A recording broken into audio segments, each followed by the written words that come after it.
नहीं अंश, मम्मा की फरारी अचानक ही रुक गई, अब स्टार्ट ही नहीं हो रही है। ओफो। इसमें ओफो करने वाली क्या बात है अंश, मम्मा की फरारी बंद हो ही नहीं सकती। देखना अभी स्टार्ट हो जाएगी।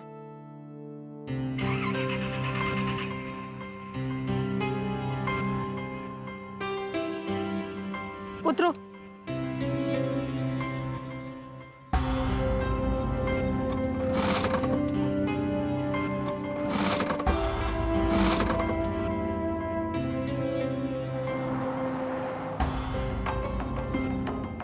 अंश, तुम ऐसे टहल क्यों रहे हो? एक जगह बैठ जाइए।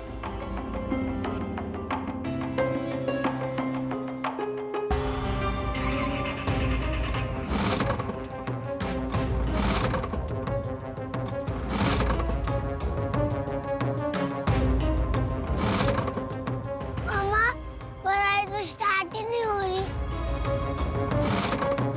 मेरे पापा साथ होते तो कितना अच्छा होता ना।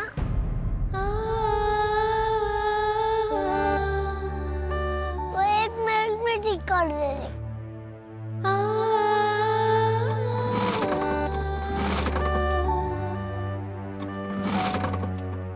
क्या करूं? यहाँ तो आसपास कोई मैकेनिक भी नहीं दिख रहा। अब तो लगता है स्कूटी घसीट के ही लेके जानी पड़ेगी। स्टार्ट हो जा। Excuse me. अरे अपनी प्रदीप बिटिया का फोन। हाँ बेटा, how are you? I love you too बेटा। अच्छा बताओ बताओ कि तुम्हारी मम्मी और मैं इस वक्त कहाँ पे हैं? अरे गैस करो ना, come on come on come on gas. अरे हम तेरे ससुराल आए हुए हैं। हाँ। क्या? आप प्रतीक के घर गए हो? अरे वो शगुन देना था ना बेटा, अब शादी में वक्त ही कितना रह गया है? हाँ, there's hardly any time। अब एक काम क्यों नहीं करती, तुम भी आ जाओ। तुम्हारी सासू माँ क्या समोसे खिला रही है हमें। Come on, join us। समझी जी, वो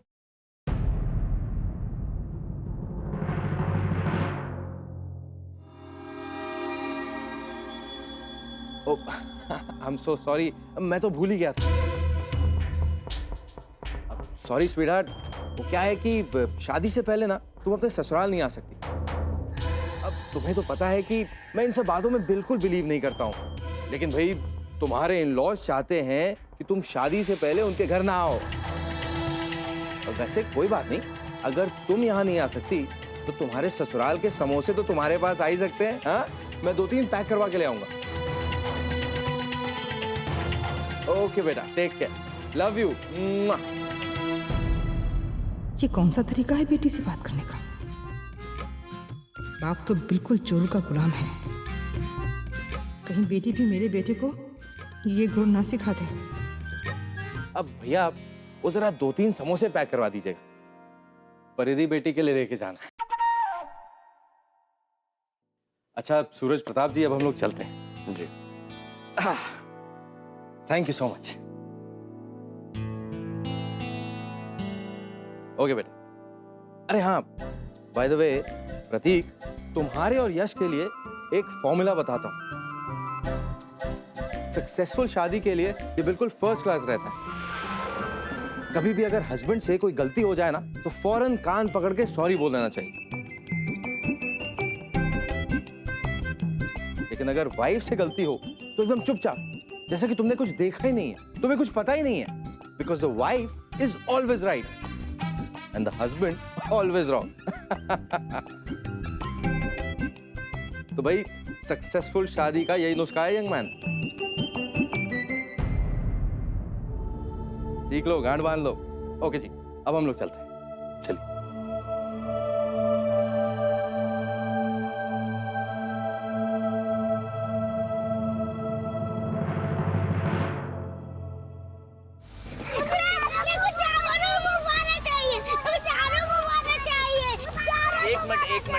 एक मिनट आप 2 रखिए और आप 2 रखिए, ठीक है?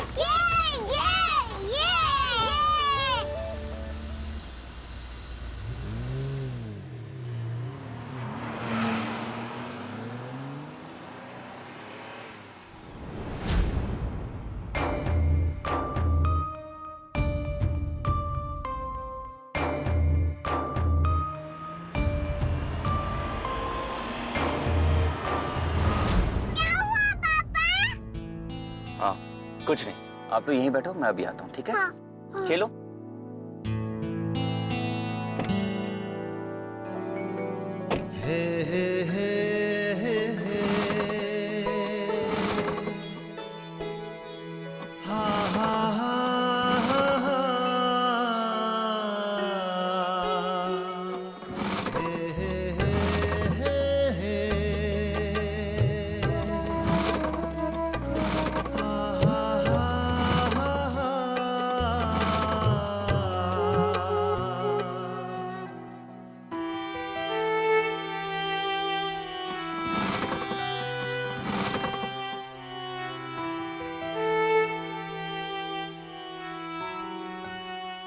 मम्मा, ले पापा आ गए।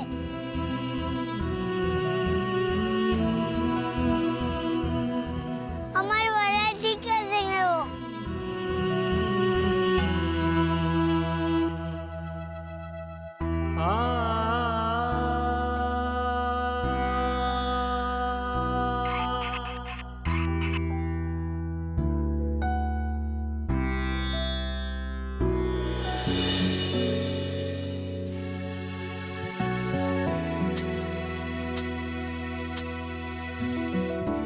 विधि, वो वाला शगुन आरती के घर जाएगा और ये वाला परिधि के घर जाएगा, ठीक है?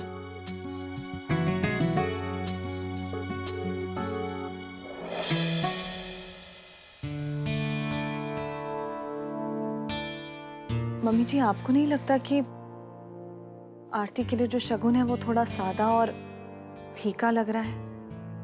कहीं कुछ भूल तो नहीं रही हैं आप? 1000 बार कहा है तुम लोगों से, मुझे भुलक्कड़ मत समझा करो तुम।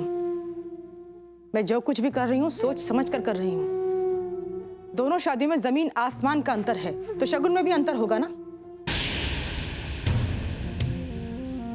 यश और आरती का पुनर्विवाह है ये, जबकि प्रतीक और परिधि की पहली शादी है। मैं क्या, सारी दुनिया ही इसी तरह सोचेगी। और तुझे यकीन नहीं ना, तो मैं ये बात लिख कर दे सकती हूँ तुझे कि शादी में आने वाली सब गिफ्टों में भी यही फर्क होगा।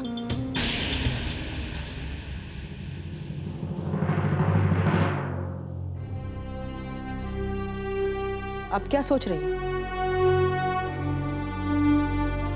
शायद आप ठीक ही कह रही हैं।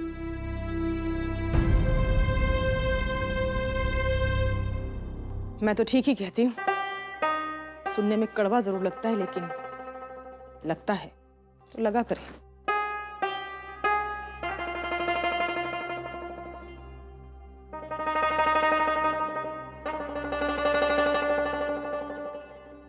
मम्मी जी, इसमें आरती के बेटे अंश के लिए कपड़े नहीं हैं। तो क्या जरूरत है? उसे हमारे खानदान का नाम मिल रहा है, वही बहुत है।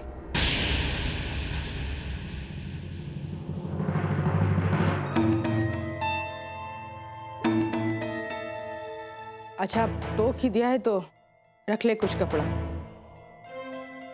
अब बाजार जाकर नया खरीदने का समय नहीं है। एक काम कर, वेदांत के बचपन के कुछ कपड़े पड़े होंगे ना, शेरवानी रखी होगी। हाँ, वो यश और अर्पिता की शादी में सिलवाई तो थी 2-3 शेरवानियां, उनमें से कोई एक रख ले। वेदांत ने तो सिर्फ एक ही बार पहनी है, किसी को कुछ पता नहीं चलेगा, ठीक है?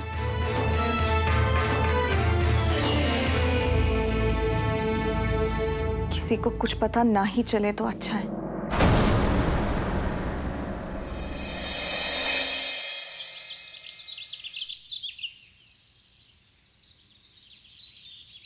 शोभा, बड़े लोग हैं, कितना भी देंगे ना तो कम लगेगा, पर हम लोग अपनी तरफ से कमी भी तो नहीं रख सकते।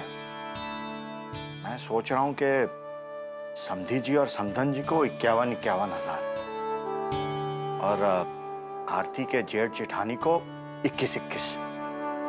और हाँ, उनके भाई तेवर भी तो हैं। आपको जो ठीक लगे वो कीजिए, लेकिन ये लिस्ट आरती के हाथ नहीं लगनी चाहिए, वरना कहेगी कि बाबूजी इतना खर्चा क्यों कर दिया।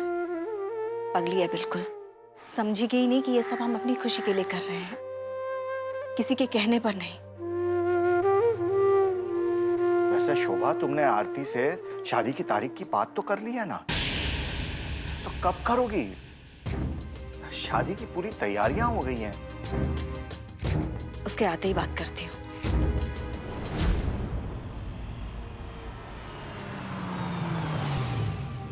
मैं देखती हूँ, रुकिए।